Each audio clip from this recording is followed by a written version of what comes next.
ഓരോരുത്തേ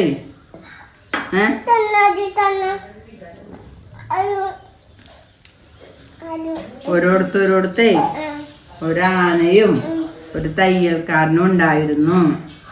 ആരൊക്കെയാണ് ഉണ്ടായിരുന്നത്? പിന്നെ ആരാണ് ഉണ്ടായ? ആന. എന്നിട്ട് ആന പുഴയിൽ കുളിക്കാൻ പോവും.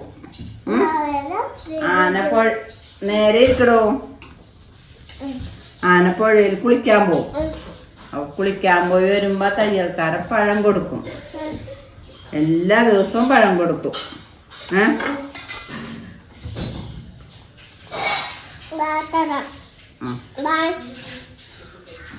ഒരു ദിവസം ആനക്ക് പഴം കൊടുത്തില്ല തയ്യൽക്കാരൻ.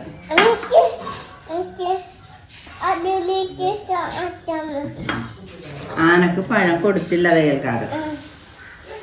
ആന കുളിക്കാൻ പോയി വന്നപ്പോ പിറ്റേ ദിവസം ആന കുളിക്കാൻ പോയി വന്നപ്പോ തുമ്പിക്കായി നിറച്ചു വെള്ളം എടുത്തു. എന്നിട്ട് തയ്യൽക്കാരന്റെ മേത്തോട്ട് ഇങ്ങനെ ചീറ്റിച്ചു കൊടുത്തു. തയ്യൽക്കാരനാകെ നനഞ്ഞില്ലേ? നനഞ്ഞപ്പോ തയ്യൽക്കാരന് ദേഷ്യം വന്നില്ലേ?